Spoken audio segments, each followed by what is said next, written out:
Assalamualaikum warahmatullahi wabarakatuh. Saya Rajo Komanintias, NPM 10070318882, mahasiswa Teknik Perencanaan Wilayah dan Kota, akan menyampaikan Assalamualaikum warahmatullahi wabarakatuh. Saya Rajo Komanintias, NPM 10070318882, dengan dosen pembimbing Bapak Tarlani, mahasiswa Teknik Perencanaan Wilayah dan Kota akan menyampaikan skripsi saya dengan judul Strategi Ketercapaian Smart Environment di SPK Gede Bage. Latar belakang dari penelitian ini yang pertama itu permasalahan perkotaan yang ada membuat pemerintah dalam hal ini membuat kebijakan, membuat suatu inovasi kebijakan melalui program Smart City. Smart City merupakan konsep perencanaan yang digunakan suatu kota dengan cara menerapkan penggunaan teknologi informasi dan komunikasi. Kota Bandung merupakan salah satu di antaranya. Bandung Timur merupakan PPK atau Pusat Pelayanan Kota, dan di RDTR dijelaskan bahwa penataan ruang SPK Gede Bage itu sebagai pengembangan kawasan bersinergi yang berkonsep teknopolis dengan ada pembangunan yang ada, membuat permasalahan lingkungan menjadi lebih tinggi. Oleh karena itu, inovasi perencanaan dengan cara mengembangkan memperhatikan lingkungan berdasarkan kriteria yang terdapat di Smart Environment. Sasaran dari penelitian ini yang pertama itu teridentifikasinya faktor-faktor permasalahan lingkungan yang menjadi kendala dalam terwujudnya PPK Gede Bage, dan teridentifikasi strategi berdasarkan kriteria Smart Environment dalam mewujudkan SPK Gede Bage sebagai kawasan teknopolis dan PPK Gede Bage. Manfaat dari penelitian ini yang pertama itu diharapkan mampu mengetahui potensi dan permasalahan berdasarkan kriteria Smart Environment di SPK Gede Bage dalam mewujudkan sebagai kawasan teknopolis dan PPK Gede Bage. Dan yang kedua itu dengan memahami kondisi lapangan penelitian, maka diharapkan dapat membuat strategi arah perwujudan berdasarkan kriteria Smart Environment dalam mewujudkan SPK Gede Bage sebagai kawasan teknopolis dan PPK Gede Bage. Rumusan masalah yang pertama itu apa saja potensi dan permasalahan dalam pembangunan SPK Gede Bage sebagai teknopolis dan PPK Gede Bage yang dinilai berdasarkan kriteria Smart Environment.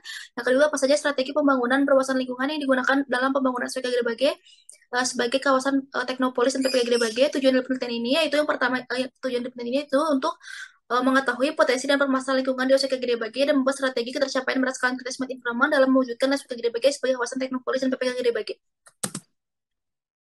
Ruang lingkup wilayah ini terdiri dari dua kecamatan, itu Kecamatan Gede Bage dan Kecamatan Rancasari. Smart Environment sendiri merupakan pembangunan kota yang memperhatikan keseimbangan pembangunan infrastruktur, fisik maupun sarana prasarana yang berdasarkan lingkungan dan berkelanjutan. Variabelnya itu dari penelitian ini yang pertama itu mengembangkan program proteksi lingkungan, mengembangkan tata kelola sampah dan limbah, mengembangkan tata kelola energi yang bertanggung jawab. SPK Gede Bage ini fungsi dari PPK Gede Bage itu modern green city, meningkatkan kualitas kawasan dan mewadahi kegiatan baru. Kemudian dibawahi oleh teknologi, ekonomi kreatif dan pariwisata sehingga membentuk teknopolis. Isu strategis dari SPK Gede Bage ini sendiri merupakan akses yang dilakukan oleh arteri atau kolektor primer, memudahkan akses ke wawasan sekitar dan akses bukan jalan tol. Evaluasi yang pertama dilakukan itu evaluasi program. Evaluasi program itu dipilih dari PJMD yang setelah disesuaikan dengan berdasarkan kriteria Smart Environment. Yang pertama itu program pengelolaan sarana prasarana sumber daya air, hingga yang terakhir itu program pengendalian perencanaan dan perusahaan lingkungan. Indikasi kerja itu dilihat dari KPJ tahun 2021.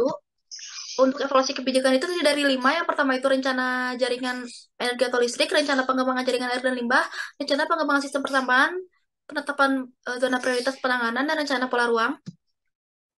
Masyarakat ini dinilai dari 100 kuesioner yang dibagikan oleh masyarakat yang berdomisili di Kecamatan Gede Bage dan Kecamatan Rancasari, menghasilkan 53% hasil dari skala Likert. Itu menunjukkan bahwa kondisinya itu cukup baik. Untuk IFAS dan EFAS-nya itu dibagi menjadi 3. Yang pertama itu mengembangkan proteksi lingkungan, mengembangkan tata kelola sampah, limbah, dan waste. Dan yang terakhir itu mengembangkan tata kelola energi yang bertanggung jawab. Semua itu disesuaikan dengan variabel penelitian. SWOT pada penelitian ini yaitu SWOT kualitatif, sehingga menghasilkan strateginya itu yang utamanya itu untuk menangani masalah banjir dan sampah. Untuk banjir sendiri itu salah satu strateginya itu meningkatkan pengelolaan penanganan banjir, baik pengelolaan drainase dan kawasan persimpanan sungai Cinambo. Dan untuk persampahan itu melakukan peningkatan pengelolaan pembuangan limbah rumah tangga menggunakan teknologi injektor, recycling, dan composting. Untuk kesimpulan itu program-program Nusa ini dari yang berdasarkan kriteria Smart Environment masih terdapat kendala-kendala di berbagai aspek, dari aspek masyarakat ataupun lingkungan. Dari aspek masyarakat masih terdapat kendala dalam partisipasi masyarakat, dan untuk di lingkungannya itu upaya-upaya penanggulangan banjir telah dilakukan pemerintah Kota Bandung, namun masih terdapat genangan di beberapa titik. Hal itu karena Kota Bandung berbentuk cekungan, sehingga jika terdapat genangan maupun sudah terdapat bioretensi masih memerlukan waktu lebih untuk mengurangi genangan yang ada.